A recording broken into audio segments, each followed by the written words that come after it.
সামনাসামনি নিজে থেকে কোনদিন দেখেছেন? ফরেস্টার, হ্যাঁ সামনাসামনি দেখেছি একবার। এই ঘরে নদীর ওপারে অ্যাক্সিডেন্ট হয়েছিল আর কি। বাঘ এইরকম দাঁড়িয়ে আছে, এইরকম এসে লাফ কেটে। আর ও যেদিকে বাঘ আছে ওই পারেই আছে ছেলেটা। আর ওর বলার সঙ্গে সঙ্গেই যার বাঘটা ওই করে ছুটে আসছে আর ও দাঁড়িয়ে পড়ে। নমস্কার, আপনারা সবাই কেমন আছেন? আশা করি আপনারা সবাই ভালো আছেন। সুন্দরবন নতুন একটি পর্বে আপনাদের সবাইকে স্বাগত জানাই। আর আমি এখন যেখানে রয়েছি পশ্চিমবঙ্গের দক্ষিণ 24 পরগনার মইপিট সুন্দরবন নগেনাবাদ গ্রামে। আর সাইডে আছে বাঘ জঙ্গল।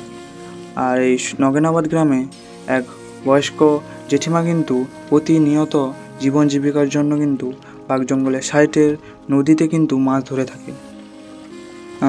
প্রতিদিনের মতো উনি সেদিনও মাছ কাঁকড়া ধরার জন্য গিয়েছিলেন, কিন্তু একসাথে 3টি বাঘের মুখোমুখি হন এবং সেখান থেকে সুস্থভাবে উনি ফিরে আসেন।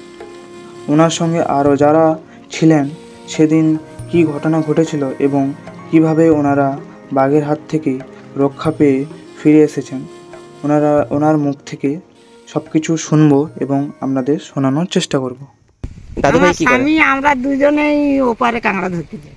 বাবা ও নিজস্ব নৌকো রয়েছে, ওই কাঁকড়া মাছ ধরতে যাই। বাঘটা গাছে আপনারা সাবধানে যান। এপারে তো আসে রে বাবা, এপারে এই তো কয়েকদিন হলো চলে গেছে, মানে প্রায় সময় আসে। সামনাসামনি নিজে থেকে কোনদিন দেখেছেন? ফরেস্টার, হ্যাঁ সামনাসামনি দেখেছি একবার। এই ঘরে নদীর ওপারে অ্যাক্সিডেন্ট হয়েছিল আর কি। মানে অ্যাক্সিডেন্ট হয়নি, ও হবার মতোই হয়েছিল। মানে 4 জনে গিয়েছিল। আচ্ছা, আমি আর আমার পিস্তত বোন একটা ছিল আর একটা নাতি, আমাদের মতো ওই রকম ছেলেটা আর কি। আমাদের কালী পূজা হয়েছে, কালী পূজা হতে সব গাঙে চলে গেছে। অমাবস্যা গনে ইয়ে হয় তো পুজো হয়, আর ওই বলে কাঁকড়াটা ধরে আসি। আর আমাদের মরানিতে অনুষ্ঠান যখন এমনি মানে খেলাধুলা গুলো দিয়ে দেয় আর কি। ছেলেপুলে এখন তো আর আমাদের মতো মূর্খ নয়, তারা শিক্ষিত সব এখন। হ্যাঁ, পড়াশোনা ছেলেগুলো তারা বলে 2-1 দিন কাঁকড়া ধরে আর ওই টাকা নিয়ে অনুষ্ঠান করবে। ওই ছেলেপুলে বাচ্চা ছেলেগুলো খেলাধুলা করবে, মায়েদেরও খেলা দেবে, এই সব। গেছি 4 জনে গেছি কাঁকড়া ধরতে। ওরা 2 মায়ে পড়ে গেছে, ওই আমার নাতি ছেলেটা তার মা আর ওই ছেলেটা গেছে। তারা আমরা 2 বোনে গেছি, 4 জন। আর বেকার বসে থাকবো, ওরা যখন গাঙে চলে গেছে আমরা 2 দিন চলো আমরা গন করি, ঝাঁক তো কিছু হবে। আর এই মেলা এসে গেছে, মেলা হচ্ছে ঝাঁক হাত করা।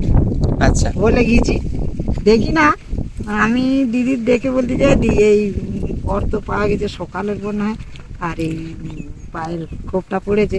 আর জানা যাবে তো সদ্য হেঁটে গেলে তার 2 দিন আগে হাঁটলে বা 1 দিন হাঁটলে কিরকম ওটা জানা যায়। তাই বলি এক্ষুনি আমি খালে লেগেছি, এক্ষুনি হেঁটে আসতে। আর ওই চলে গেছে ওদিকে, বলে কোন দিকে যাচ্ছে? আমি ওই দক্ষিণে চলে গেছি। তুই বলে ও একটা কাঁকড়া পেয়েছে বলে বার করতে, আমি বসে আর গল্প করতেছি। বলি এই সঞ্জয়টা বলে, ও ডাকতে যে সঞ্জয় ও যেদিকে বাঘ আছে ওই পারেই আছে ছেলেটা। আর ওর মার মধ্যিখানে, মানে ফাঁকা তো পাবে, মানে ধারে যে ওই জঙ্গল গুলো দেখা যাচ্ছে, মধ্যিখানে উঠলে এরকম শুকনো আর ছোট ছোট গাছ, লোক দেখা যায়। আচ্ছা, তো আর আমরা গেছি, তা বলতেছি বলি পর দেখে ওদিকে একটা উঠে এসছে, তারপরে উপরে উঠতে দেখি না 2টো হেঁটেছে, একটা মেয়ে বাঘ একটা এড়া বাঘ। আচ্ছা, এই কার্তিক মাসে তো 2টো করে থাকে। আচ্ছা, আমরা দিদি বলতে যে বলে ওই খালটা পেরিয়ে গেছে নাকি, খালটা যদি পেরিয়ে যায় আমরা আর একটু দক্ষিণ দিকে খুঁজে যাবো। আচ্ছা, বলে পরটা দেখে আসবে, পর দেখতে যাবি। আর আমার এমনি প্রচন্ড ভয়, বাঘের পর দেখলে আর ওদিকে যাবো নি, বরং ঘরের দিকে যাই। আচ্ছা, ও বলতে বলে চ না একটু দেখে আসি, ফাঁকা তো ঢলে যাবো। আর পরটা যদি খালে চলে গেছে তাহলে জানবো খালের ওপারে খেয়ে চলে গেছে। ও যে ওই হ্যান্ডেলের মধ্যে আছে বলে আমরা জানি। আচ্ছা, তা ওই ছেলেটাকে ডাকতে বলতে যে বলে ঠাকুমা কি করবে?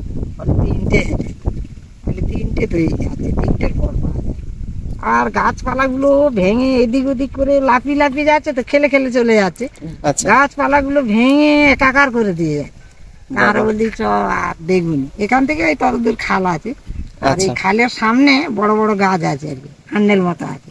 আচ্ছা ভিতরে গলে গলে যেতে হবে, তবে খালটা পার হতে হবে। তাই বলে খাল পড়েছে যখন, আমি ঢলের উপর দাঁড়িয়ে আছি ওটা দেখতে।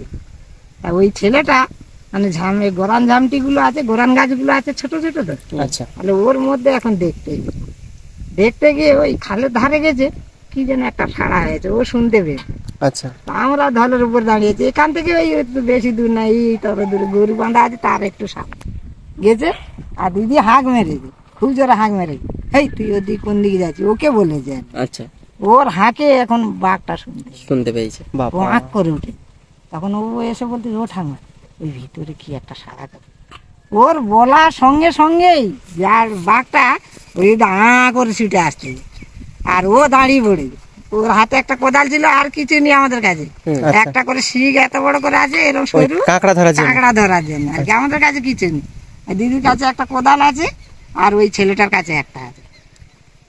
বাঘ এইরকম দাঁড়িয়ে আছে, এইরকম এসে লাফ পেটে, বাবা আর ওই চারটে লোকের হাঁক আর কত দূর, আর বাঘটাকে বিরাট বড় বাঘ, বাবা এড়া বাঘটা।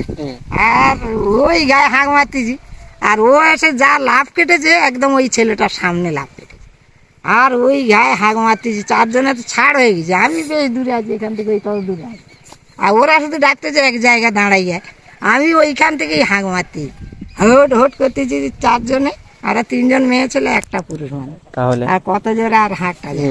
সাহসও পাবে করতে এত আর ওই ছেলেটা কিন্তু ওখান থেকে নড়েনি, ও বাঘ এরম এরম করতেছে, ও শুধু ওই কোদাল নিয়ে এদিক ওদিক ঘোরাছে, আর ওই হাঁক মারতে লাভ কেটে চলে গেল। গিয়ে আবার ফের করে ছুটে সেই এক জায়গায় লাভ কাটতে, যা ছুটে যাচ্ছে ওদিকে চলে যাচ্ছে, আবার হাঁক করে ছুটে এসে ওইখানে 3 বারের মাথায় আমরা ওই মাগো বলে হাঁক মেরেছে ওই ছেলেটা, বাঘটা চলে গেছে, যা লাফিয়ে চলে গেছে সেই যা চলে গেছে।